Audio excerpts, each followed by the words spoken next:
Happy birthday to us. Happy birthday anniversary to us. Happy motherfucking birthday, dear us. Endless Honeymoon Podcast. Happy birthday to us. I would have think you would have matched your socks for this event. For the 1 year anniversary? No, man, I'm getting into it. I got 2 different color socks on. I did your socks the other day, and you have no socks that match. I don't know what happens to them. And by the way, I do. You belong to a sock club, and they give you a different kind of sock. No, they send me 3 pairs. times. What do you think? I belong to the single sock club? What kind of online business would that be? It's our 1 year. It's been 1 year since we started the Endless Honeymoon Podcast. That's crazy. Isn't it, though? I'm so glad we started it. I feel like I'm really connecting with fans. I feel that way as well. You recently did a TBS video where you essentially just hijacked the idea for the podcast and did it without me. That hurt. It wasn't as good without you. Oh, that's too sweet. But I did get to see some of our fans, and they were all so cute. Yeah, we're thinking about maybe going over to this to video because we'd like to be able to see your faces, but maybe you wouldn't be as candid. I just have to say, Natasha, doing this podcast with you, I've said it before, it's the thing that has kept my sanity throughout this pandemic quarantine situation. It's been fun. People have gotten real. Many a secret has been had. What was your favorite episode? My favorite episode? I don't know. I mean, I barely remember anything. I just know they were good. Who was the worst guest? The worst. The worst of our comedian friends. Who of all of them? Who was the biggest dud? Ooh, I saw a look in her eyes. I'm not answering that. She knows who she thinks the dud is. We have. You remember in the 80s, Natasha? So, what was your favorite sitcom growing up? Silver Spoons? Like when I was little? Oh, Silver Spoons, sure. Yeah, that Family was, Ties. Family Ties was dope. That was Silver big. Spoons were Alfonso Rivera. You know the guy that does the dance, Carlton from The Fresh Prince of Bel-Air? Yeah. That was his big break, Silver Spoons. Oh, okay. Ricky Schroeder. Yeah, Ricky Schroeder. I used to be in love with him. I think I would go to sleep crying thinking of him. Really? Like kissing him or something. Wait, like air kissing or like Maybe like a kissing poster? like a little dog, like a A stuffed dog? like a stuffed animal dog, and You- like pretending like it was Ricky Schroeder. Whoa, I never had a celebrity crush like that ever. But I also used to love Michael Jackson.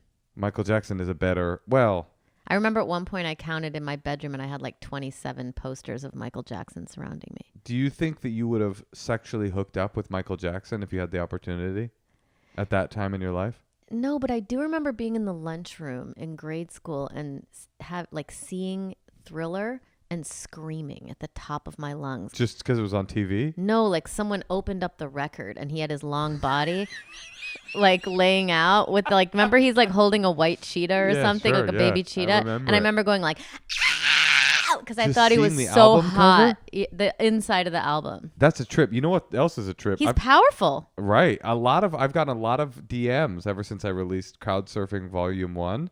Women with the same reaction to the album artwork of Crowd Surfing. You think anybody's ever screamed looking at Coke money? I don't know, Moshe. Well, you remember in the 19... Yeah, probably.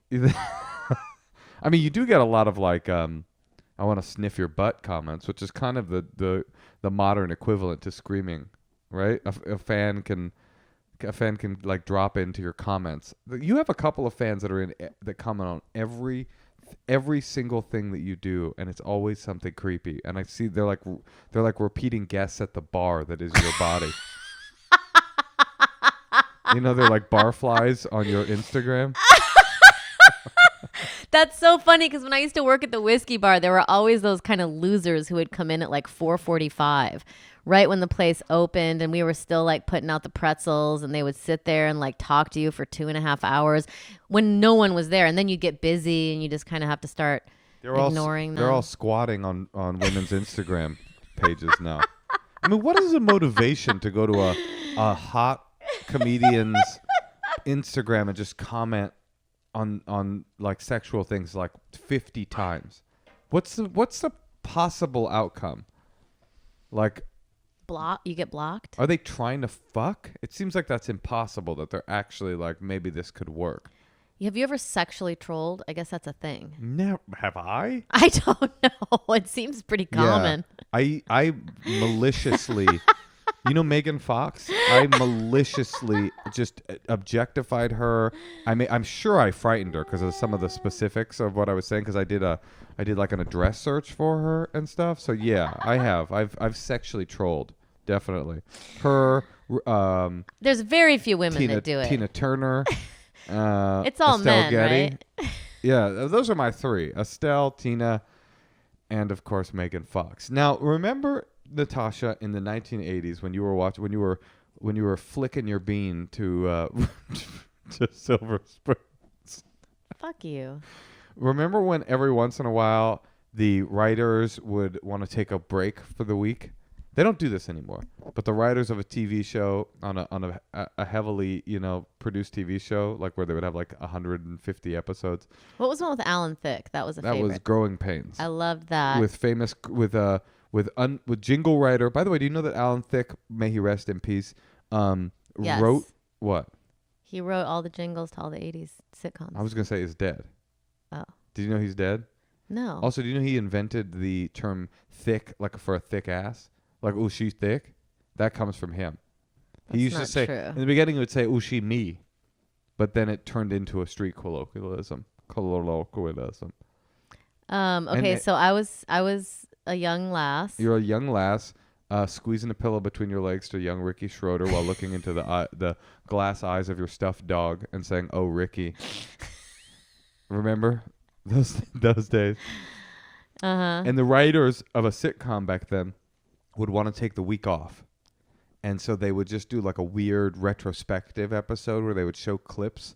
They would play clips from earlier episodes. Mm-hmm. Well, we thought that because it's our 1-year anniversary. Oh, Family Ties did that all the time. They I would know. all be in the kitchen, and then like they'd do that wavy thing, and they'd be like, remember then? And it would they did that a lot. Yeah, the reason... It must have been a name for it. It's really funny when you start to work in TV, you start to see why people are doing things that you just thought were part of the entertainment process before, and then you're like, oh, I see. This is just like a bunch of rich writers that like wanted to go to Bermuda. So they're like, do a clip episode. Come on, let's get out of here. But So they would just show things from earlier seasons. yeah, they wanted some time off.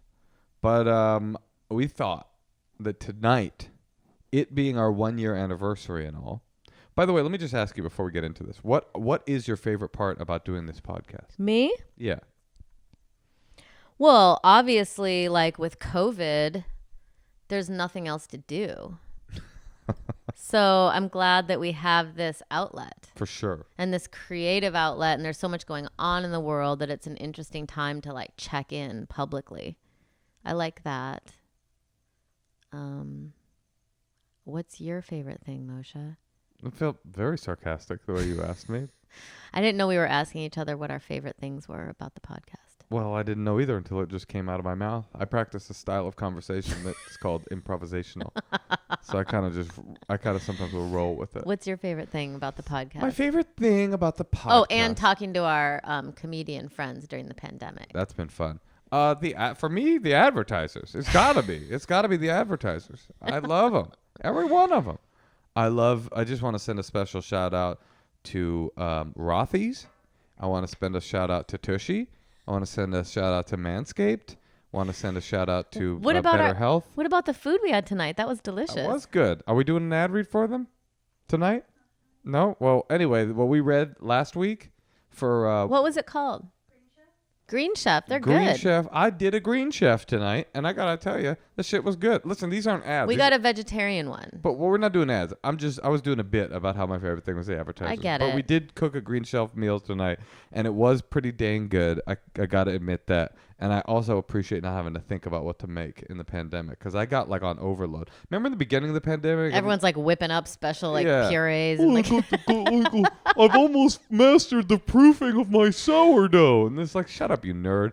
Like a few weeks later, I guess that's Joe Mandy, so I take it back. It's like a few weeks later, everybody's like, buy me some fucking sliced bread and let me watch some more Netflix. Anyway. a few months later.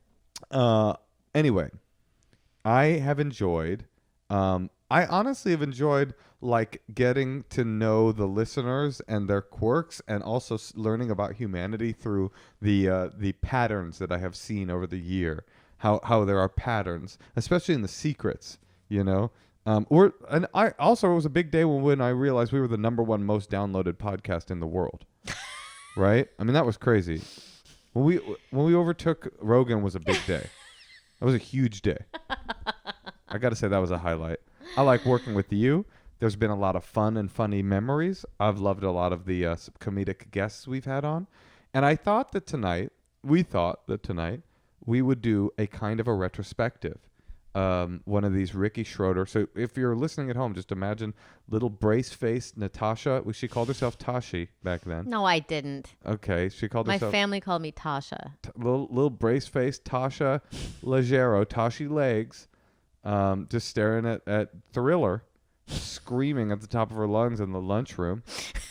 You can do that tonight as we go through some memories of just some Where Are They Nows of some of our favorite guests. Hey, Tosh. Yeah, Moshe. I notice you're not wearing pants right now, but do you like pants? I don't like pants, but I do like Betabrand yoga pants. I have noticed that you've been wearing those a lot. Are they comfortable? They're very comfortable. I like the black, slim fitting. It has 4 pockets. It's got 4 pockets, and it's the kind of thing that you can not only wear to work out, but you can also wear to a work meeting or whatever, right? Yeah, you can wear them dress up. You can wear them to yoga. You can like squat down and pick up dog shit, That's which my is what I favorite. do all day. I love it when you do that because it does make your butt look really good. There's a ton of different colors and styles to choose from. Boot cut, straight leg, skinny cropped, 8 pocket, and more. They launch new styles weekly. For the busy women out there who want to look great but don't have time to deal with uncomfortable clothing, enter Betabrand. Right now, our listeners can get 25% off their first order when they go to betabrand.com/honeymoon. That's 25% off your first order at betabrand.com/honeymoon. Limited time only. That's 25% off your first order for a limited time at betabrand.com/honeymoon. Find out why women are buying 5 different pairs of these pants. Go to betabrand.com/honeymoon for 25% off.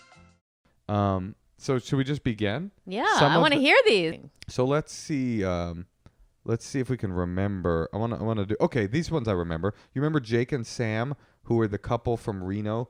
One was Jewish and the other was not, and the dad really wanted to hire the Jewish bottle dancers. Yes. Let's hear what they're up to. Hello, Moshe and Natasha. I almost called you No Chef. It's Sam and Jake. We're the couple from Reno from episode 35, Sit on My Face and Let the Jews Dance. You might recall we had a bottle dancer issue. Yeah, so Jake's dad he tried to surprise us with bottle dancers at our wedding, but my dad spilled the beans, and then we were trying to navigate how to make Jake's dad feel better. He wasn't talking to Jake at the time he called in, and we just wanted to give you a quick update on how things are going now. So your advice was to let them come to the rehearsal dinner and have them bottle dance their way through the rehearsal dinner. Well, surprise, surprise, everything got canceled because our wedding date was scheduled for March 28th, right at the time that COVID was hitting. And so everything got wiped off the plate until this last week. So, my mom has cancer and it started spreading really aggressively. So we decided to still have the wedding, but have a very small, gathering at my parents' house in Reno. And, we're, trying to cut down on the guest list. So I don't think any bottle dancers will be present, but obviously Jake's parents will be there. My parents will be there and a couple close friends. And so, yeah, we're really excited thus far. And, no rehearsal dinner. You win, Moshe. And honestly, you're right. Like, I'm so glad we're not having a rehearsal dinner. I'm glad too. I would love any advice on what you think we could do for helping us through a very quarantine-esque wedding. It'll be in Sam's parents' backyard here in Reno. It will be complete with face masks, We have hand sanitizer all around, and then we're asking all of our guests to get a COVID-19 test, bring their test results, and stick it on a board that says "Leave your negativity at the door." But anything else that you recommend, to help as we go into the final 2 weeks before we get married? Thank you so much. Hope your COVID is going well. Take care. Bye. Okay, I just want to know, how many people are we talking? Because this is how everybody's getting COVID. That is true. Like my cousin's like, oh yeah, I just had to get tested because it was spread at a baby shower. And then my dad's wife's sister, they were like, yeah, we're on our way to go to a graduation party. But then it got canceled because everyone at the last graduation party got COVID. Like everyone's throwing these small parties, and it's not good because you get caught up in the spirit. Then you get drunk, you touch, you know what I mean? It's like, these are super spreading events. I think even if there's 20 people hugging and dancing. So maybe you need to do something where there's like solo dance stuff. Like there should be like a solo dance. One of those silent discotheques where they all have headphones in, but they're listening to the same DJ track. But this is like they're in different neighborhoods. I just think everybody thinks that because they're ready for a party and because the government is saying that we can go out, that they're having parties. And the truth is... So your advice is for them to not get married? No, but it should be like a very, like, if it's for their parents and the mother, I think it should just be like, I don't know, like a not like a party. But a picnic. That's our advice. Change the party to a picnic. Get a checkered tablecloth and get out there. If everyone was social distancing outside at these parties, they wouldn't be spreading COVID. Well, at any rate, they're probably going to do it anyway. So how do you have a fun party with masks on? That is a... You know how the Jews do it. Okay, I've got it. We can bring the tradition of your fathers back into this very depressing sounding wedding where everybody's in a P95 mask. And you get a COVID. You have to stick a swab up your nasal cavity in order to come watch the dedication of love. In Hasidic Jewish weddings, the rabbi, men and women don't touch in Hasidic Jews. Do you know that? And they certainly don't dance together. But the one exception is that husband and wife touch, but nobody else. The one exception of dancing together is at every wedding, the big rabbi of the community will come and they'll do a dance with the woman. The rabbi will dance with the wife, but they hold a belt. They hold like a really long belt, and it's funny because like a leash. When I say really long belt, you think leash? Kind of. Really? A long belt. A long belt. It's not a leash. No, it's not a leash. It's a really long belt. Well, okay, I'll explain to you what it is. In the Hasidic Judaism, there's this like long cloth belt that you wrap around your waist before you pray, and it's supposed to separate your dick from your prayer, like so that you're not thinking about your ding dong while you're praying to God. So they take one of those. I don't mean thinking about your ding dong. It's like you're not supposed to be like having horny thoughts while you pray. And that was always a challenge for me because that Old Testament just gets my gears turning, But the rabbi will take it's really long. You wrap it around your belt multiple times. So the rabbi will take the little belt and like stand like 10 feet away, and the bride will take the other side, and they'll kind of bob back and forth, and it's very bizarre. And that's my suggestion for their wedding. Order a bunch of those belts, and let me see if I can look up what they're called. They're called it's called a gartel. A gartel. Sexy. It's even named after like a woman's like a woman's underwear. Well, I don't know if gartel belt, is that what it's called? No, like a girdle. It's like a cross between a girdle and a garter belt, the two hottest things. Jews are so horny. They're like, I must cut myself off. My wife must shave off her hair and wear a wig so no other man wants to have sex with her. Yeah, a girdle is a belt used by Jewish males. Hasidic, they're very modest in appearance, and there's a physical divide between the heart and the genitalia. Hasidic custom requires there be a physical divide between the heart and the genitalia during any mention of God's name. So what I would suggest is you guys order like 50 girdles from HasidicSwag.com and hand them out to all your guests so that you guys can have a dance party And maybe put some saran wrap between the sides. But you guys have a funky dance party in the tradition of the Hasids, thus making your wedding super fun and not awkward at all. And your father very happy that you've incorporated some Hasidic traditions. I would also, I think it's maybe not the best idea to get everyone get a test, because then I think people get really cocky when they have negative tests. Oh, I like this. So because I know a few women who have like had one night stands, like guys get tested and they're like, I just got my negative test. And then they find a girl, they invite them over for social distance, then they fuck. And then they just never call them again. You know a few guys in I've that heard situation? 2 different girls tell me that like guys have been like, I got a negative test.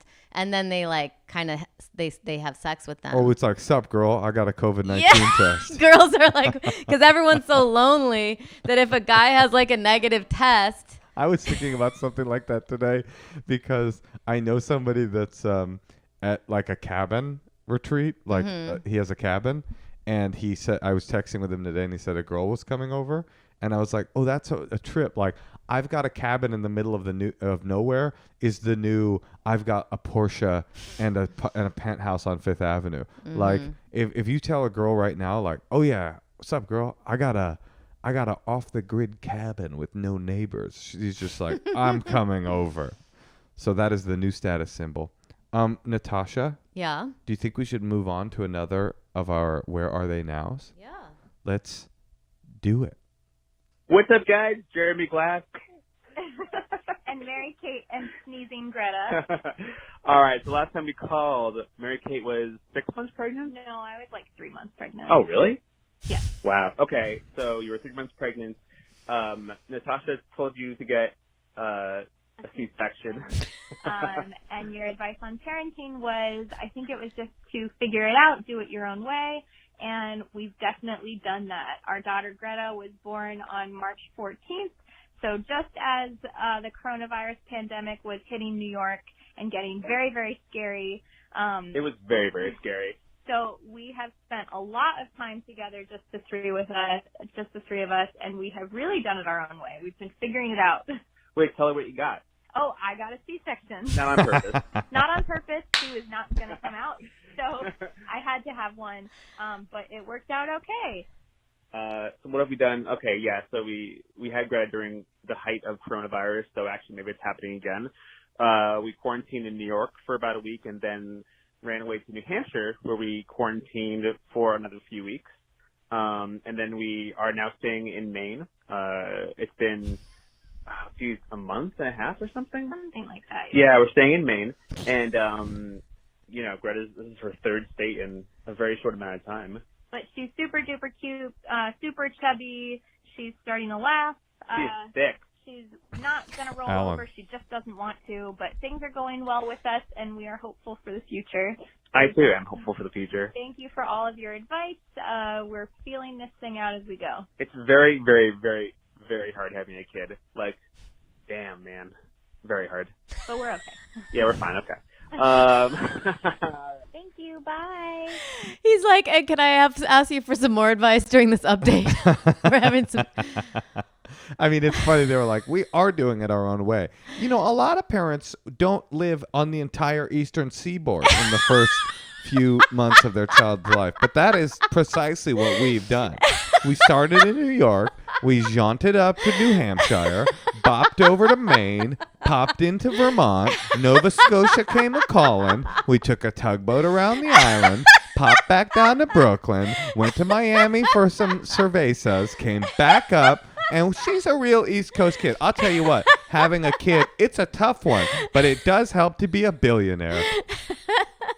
They were sweet. Also, these first 3 months with the baby, this is kind of a perfect time for a pandemic because, like, we had our own quarantine. Most people I know who had babies quarantine for they call it the fourth trimester, which is the 0 to 3 months. So I think just kind of locked down. I was just thinking about that little baby Greta, that thick baby Greta. Cute name. I love it. Nice name.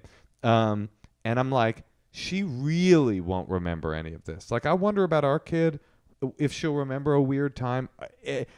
Regardless of whether our kid remembers it, she will be affected by it. Like, some something about her development will be altered by this time. It might be positive, might be negative, but she'll be It affected definitely by will have to do with the amount of TV that her whole generation is watching for 2 years of their developmental For sure. period. But also the lack of hanging out with other kids and stuff like that, right? Yeah. But like little Greta, Her friends are like the cartoons. right? Totally. That can't be good. Dude, I walked in her room the other day. She was like, "Man, what's up, Doc?" No, she didn't do that. But no, she was like, I taught a putty tat. I swear to God. And I was like, we don't have cats. What's going on? I'm serious. She was like, shut up, Beavis. I walked into her room and she said, shut up, Beavis. And we're showing her every cartoon.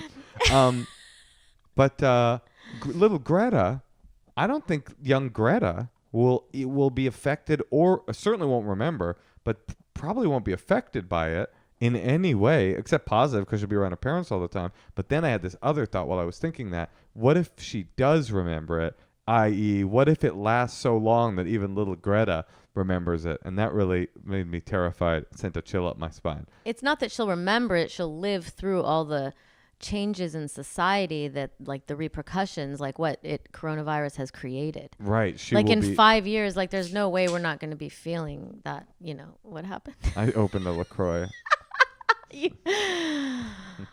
I'm ready to change the subject. You ready to change the caller? Yeah. Let's do another. Okay. Hey, Natasha and Moshe. This is Reagan from episode 20, where you guys gave me advice on how to go about having a threesome with my boyfriend. So we took your advice, specifically Paula Pell's advice, and went on Thrinder, which is that app for threesomes. But the area we're in, it was only giving us kind of like creepy people or really old married couples. So I thought that was kind of weird. So I thought, okay, maybe we can do this naturally out at a bar or something. So what happened was we went up to New York to visit some friends, and we were at this cool bar and drinking a little more than usual. So I feel like I had a little more confidence that night. And while I was ordering a drink, this girl started talking to me, and I was like, okay, here's my chance.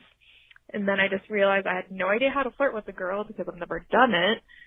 But when I saw her on the dance floor, I did that classic drunk girl move where you start dancing provocatively together to get a boy's attention. And I caught my boyfriend's eye in the crowd, and we had this like mental conversation with our eyes of, okay, this is it. Target acquired. Here we go. But I guess our dancing was too good because another dude definitely noticed us dancing together. And he literally picked her up and started dancing with her and making out. So, yeah, that was as close as we got. Oh, and I'm starting to accept it'll just be like a far off fantasy of mine. Okay, bye. Oh man, I thought that was headed somewhere hot. That is so funny. They were like having this conversation about this woman like she's a piece of just a pot roast in front of them. And the woman's kind of cornering her on the dance floor and like eyeing her having secret conversations with her partner, like it's like a gang rape. Meanwhile, the other girl's like looking at any guy on the dance floor like, does anyone want to rescue me from this? Because I will make out with you immediately. I have hope for them. We had a threesome since then, I have hope for them. Remember? No, I don't remember. Yeah, I don't either. Should we do another? Wait, why can't they get any more action? Where do they live? I don't know, some area that they live in. Where are they from? Oh, Washington, D.C. Yeah, the famous young person desert of Washington, D.C. I don't understand. That feels like hot threesome central. You got a fucking UN diplomat who's just in from Burundi come over, right? I think you should try Blinder again or whatever it was. Yeah, keep trying it. Yeah, get a professional in there. I mean, the truth is, you don't have to go on a dance floor and rape someone. The truth is, you'll have a threesome. You'll be disappointed with it, and then you'll come back and you'll be closer to your partner than ever. That's what I think. Most of them are pretty disappointing. They're pretty awkward usually. Did I ever tell you? I must have told this story on the podcast, but about one time that I had a group sex situation with a girl I was dating. Yes, I think you just told that. No, I don't think I just told this one. Oh, you don't want me to tell it? I don't have to tell it. I think you recently told it. Where we found another couple? Oh, maybe not. Well, tell me if you've heard this one, folks. I was dating this girl, and she and I wanted to like hook up with other people, group style, and we found someone on Craigslist, casual encounters. Have you heard this one yet? I don't know. Anyway, we went over like that night. We went over to this couple's house, and like just immediately started getting like they just kind of attacked us, these two, and like sexually? Yeah, just like immediate. There wasn't much communication. It was just like, oh, I've never heard this. And it was so much pressure, and I was so uncomfortable that I was on the bed with the girl, just like, just flaccid as could possibly be. I mean, just like zero. I was just like, that doesn't usually happen to me. Meanwhile, the guy who's clearly done this like 26 times was fucking both the girls. No, he's just pounding my girl. I'm looking over with my like limp dick apology to this guy's wife, and he's just like, yeah. Do people use protection for this kind of like? I didn't know you did like key parties. Yeah, no, it wasn't unprotected for sure. What would be the point? Yeah, no condoms, raw dog, anal cream pies. There was this time when there was like a HIV outbreak in the porn community, and you probably don't know who this is. Ed Powers. He used to make these Dirty Debutante porn series. It was like before the internet. This like not, I wouldn't say the most attractive guy in the world, but a funny person. He wrote this like impassioned letter to the porn community about like this HIV outbreak in the porn community, and it was like a long open letter to the porn community, and it was like he just kept saying like, and we have to do something to stave off this outbreak of HIV. It's killing our people, and it's just time for us to say it. No more anal cream pies. We have to stop anal cream pies. No more anal cream pies. And it was so serious, the tone. It's like, you don't have to call them anal cream pies. Okay, let's hear one more. Hey, Tosh. Yeah, Moshe. I got to tell you that I like groceries coming to my house more now than ever. I feel like I'm always looking for something to cook because I'm trapped in quarantine. Yeah, I agree. I also never want to step foot in a grocery store.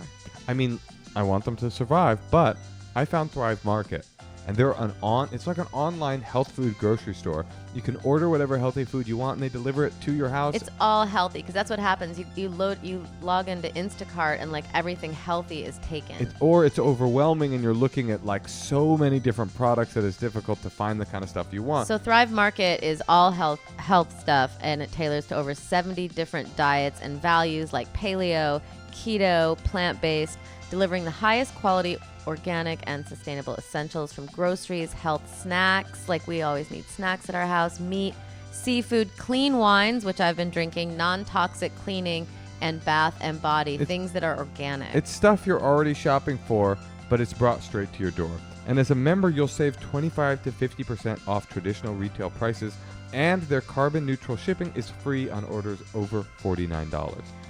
I'm a proud Thrive Market member. You will be too. Try it risk-free. Go to thrivemarket.com/honeymoon. Join today and you'll get up to $20 in shopping credit toward your first order. That's THRIVE market.com/honeymoon to start your risk-free membership and get up to $20 off your first order. thrivemarket.com/honeymoon. Hey, Tosh. Yeah, Moshe. You like eyeglasses? Yes. You like sunglasses? Yes. You like walking into optometrist's office and catching COVID-19? No. Well, you will love Warby Parker. Warby Parker, you've heard about them. They are committed to making cheap but awesome-looking glasses that you can order and they'll come to your door. Most frames are just $95, including prescription lenses. They've got sunglasses, progressives, blue light lenses available, contacts. It's awesome. Try Warby Parker's free home try-on program. Order 5 pairs of glasses to try at home for free for 5 days. There's no obligation to buy. Ships free and includes a prepaid return shipping label. By the way, I did it myself. It's super easy. You go to their website, you do their They give you a quiz. You can actually see what the glasses look like on your face before you decide which ones. They send them to you, and they look dope. You've seen them, and they look very cool. They look good on, too. It's super easy. You send back the ones you don't want. And you get prescription lenses put into them. They take care of everything for you with these shipping labels. So try 5 pairs of glasses at home for free at warbyparker.com/honeymoon. That's right. There's no obligation to buy. It ships free, and it includes a prepaid return shipping label. Send you 5 glasses. You keep the one you want. They'll put lenses in them, and you'll be seeing better and looking better in no time. warbyparker.com/honeymoon.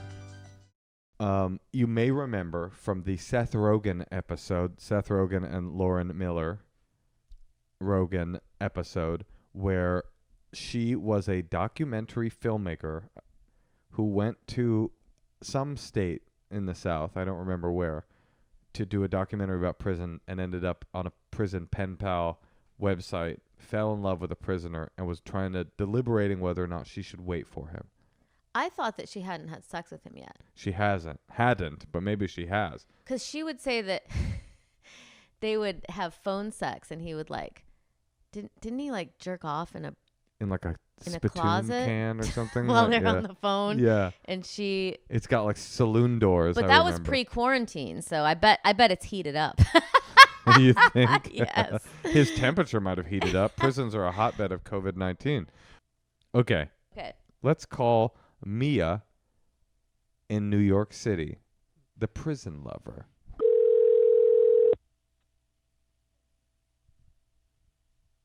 Hello? Mia? Hi, is this Moshe and Natasha? Yes, it is. Yes. We're excited. Hi, guys. Oh, man, we're excited to talk to you. We've missed you. I've missed you. I have so many updates. Well, not really, actually, but let me just lay it out. Should I just lay it out? Yeah, what's been happening? Where are you at with this tawdry love affair? Okay, so after we last spoke, it was, I really did take your advice to heart, and it was clear that I needed to put myself out there more, and go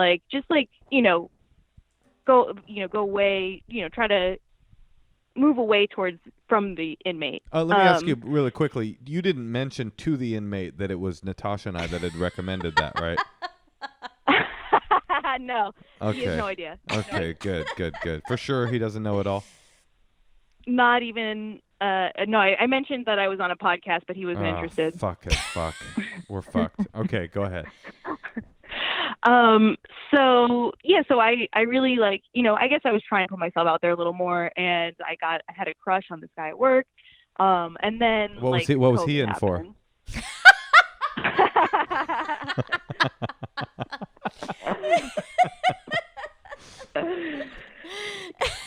But then COVID happened after that, the whole kit and caboodle. So because of that, it's been hard to put myself out there, and it's just been convenient to be talking to someone who has a lot of free time. I mean, everybody has free time, but you know. How many times a week are you talking to him? Yeah, he's actually doing free time.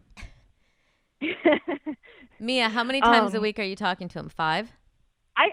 No. I talk to him probably once or twice a week. But the thing is that actually for the past month and a half or so, he's been in the hole because For what? he's in the hole because allegedly he incited a riot, but he says he didn't do it. That is the most romantic thing I have ever heard. Who do you believe, Mia? Yeah. She's like, he allegedly started a riot. Right.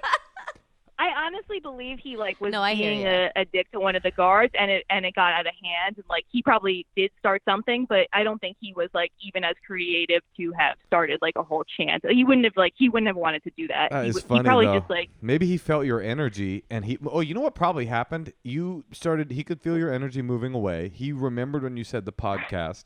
Then he did some research. He downloaded the episode of the Endless Honeymoon podcast, and the moment he came out of the library, he was just like, Attica, and just set all of his sheets on fire and started a prison riot. I mean, this guy loves you.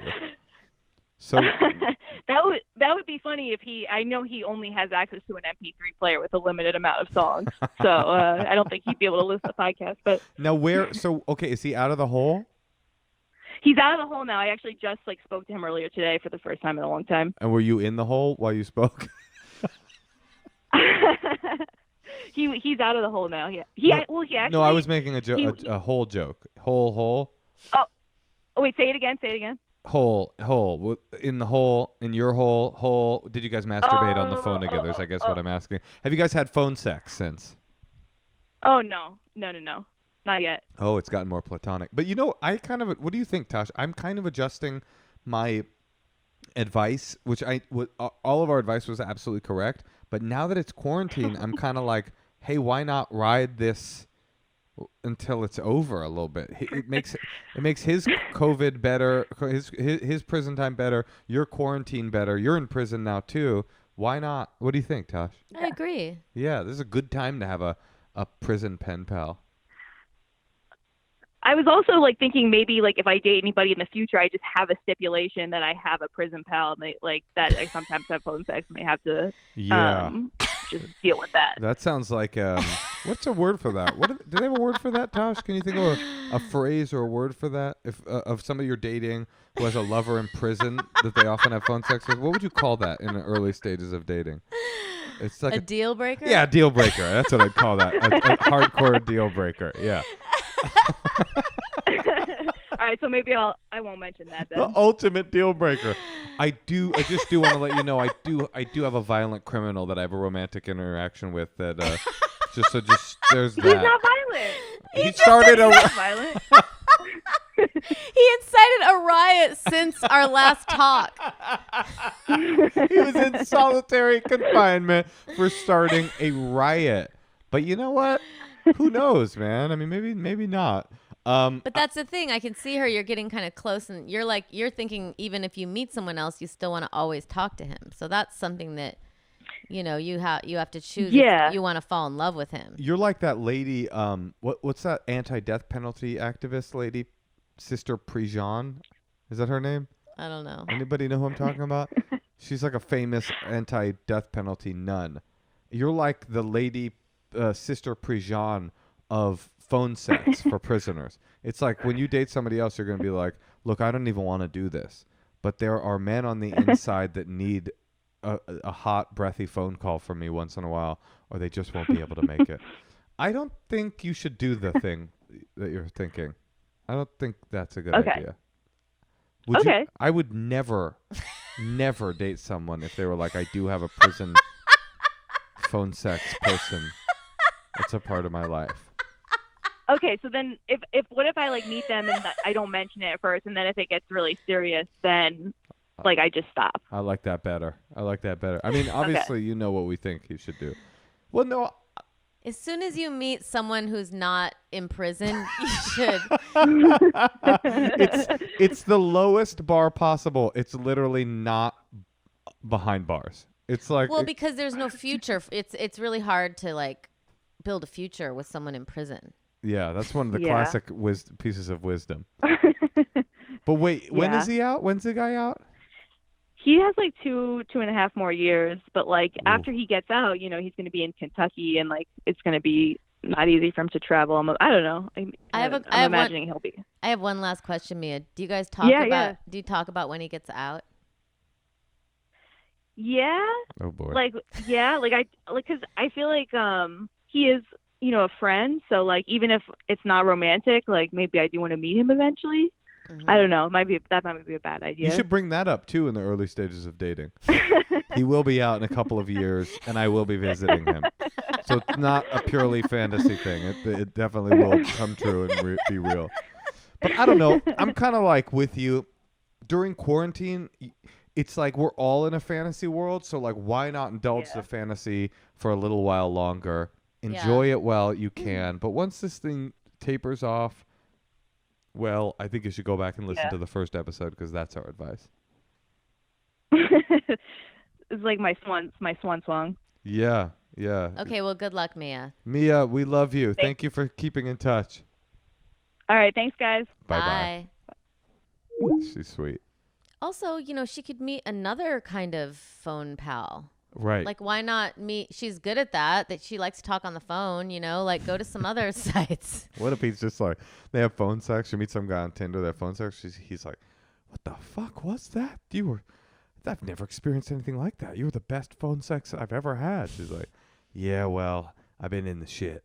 I've been practicing with the inmates. You know what? We've got a bunch more, but that felt like a really good place to end today's episode. Maybe And we'll do a thank you second to part. everyone who called in. And maybe when we get bored again and we need to do a Ricky Schroeder, Where Are They Now? We'll just do a part 2 and listen to some more updates. But Tosh, I have to tell you, I've loved every second of this podcast with you. I love our fans. I love our secret leavers. I love our advice getters. I love our guests. But most of all, I love Rothy's. I love Rothy's. But also, I love you. I love you too.